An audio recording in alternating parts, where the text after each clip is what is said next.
Well, part of the thing for me is I specifically don't want my viewers to have any kind of relationship with me. Fair. So like that's like it kind of works out, right? Yeah. I'm kind of like I'm hitting my goal. And as weird as that sounds, and it's like it's kind of like low key like God complex kind of thing. Is I don't feel like many of my viewers should relate themselves to me because, and this is like super like kind of like kind of weird. Is like I do think of myself as better than or not better, but like bigger. This is going sideways. There's no good way to say this. Wow. JT Show. What's going on, you sexy beasts? And welcome to another episode of the Smash JT Show, my weekly episodic adventure discussing divisive issues in the video game industry and beyond sometimes. It airs every Friday, and without further ado, make sure you hit that like button, subscribe if you haven't already, and let's just get right into it. And to kick things off this week, we gotta talk about the God complex of streamers and some YouTubers. As far as this is concerned, you guys saw the opening with mmDust's or mmDust's, I don't know. I'm not very familiar with him, which is fine. There are hundreds of thousands of people on YouTube and Twitch that I just don't know who they are. Many of them are gigantic channels. It's one of the good things about YouTube and Twitch is if you don't like something, you can find it somewhere else from somebody else. Which brings up an interesting point from this guy having the God complex. A lot of people initially heard this guy talk and said, holy how dense could you be? You can't say things like this in a public arena and expect zero backlash, expect no one to care, and have it just fly over without any problem. But there is another side to this situation, and although it's a fairly weak argument, I definitely wanted to bring it up. Do not confuse this with me defending his position, but with this show being unbiased, I like to present any angles I could find that could somehow justify where they are coming from. And in this instance, he was being brutally honest. And a lot of people might hear what he said and think, what a dick, what a douche. I'm not going to watch this guy. I'm not going to follow him. He showed his true colors by telling us that he has a God complex, that he is better than the average person. And because of that, people should then bow down to him and watch his content and not try to form any kind of relationships or bonds with him outside of Twitch because he's better than you. But from his perspective, he's giving people what they ultimately want, and that is the truth. He's being honest with them. And it's something where this is really hard to make an argument for, but I'm gonna try. He thinks that if he's brutally honest with his fan base, that they'll actually respect him more. In this instance, that's going a step too far, because if you're telling people that you're better than them, that's gonna turn them off immediately and show that you're kind of an asshole at the end of the day. You don't respect other people's situations, feelings, mindsets, lives. You only care about yourself.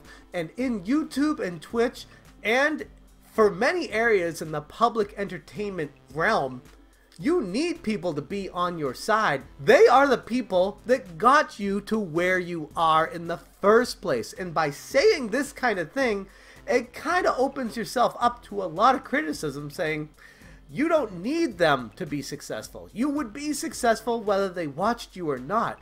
And that is beyond ridiculous into the realm of ludicrous. When I look for streamers, I want to relate to them.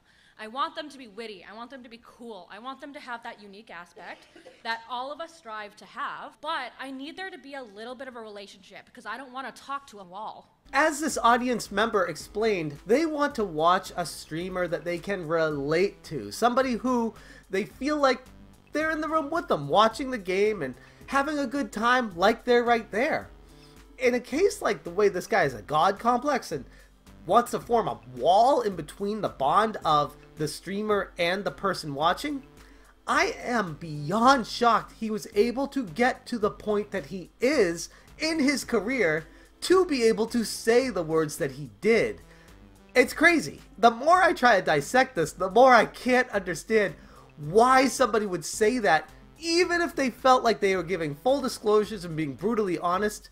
You don't do that. You change who you are before you admit to doing something like that. But this is where I want to pass it off to you guys and say, do you want someone being brutally honest with you and their feelings of what their perspective is on a given question? Or would you prefer them to lie and give you what you would want to hear? Because ultimately, this guy gave the truth, and like the saying goes, many people can't handle the truth, and that was a little bit beyond what I would like to hear from anybody, but at the same time, he was being really honest, and playing devil's advocate in this situation, it actually makes me almost respect him more for saying it, except for the fact that you're a real asshole if that's how you feel about things. Let me know in the comments below what you guys think about this. Be very interested to hear where you stand on it. I think of myself as like above the average person, so I don't feel like many people could relate to me.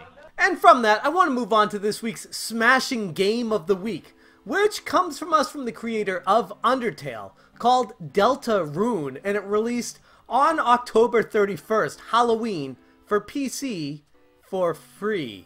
And if you guys didn't hear about this, it's because it was kind of a viral marketing campaign by the creator on Twitter where he didn't want people to be talking about this for 24 hours after the release of the game. So I did put a little snippet up on smashjt.com, let people know about it to go download it. And if you're not going to smashjt.com daily, you probably want to bookmark it because we do blogs. I got awesome articles written by Super Nintendo and a childhood friend, Tony Sestito, along with myself, talking about things retro related and modern related. And this game, Deltarune, kind of falls in a sweet spot of both.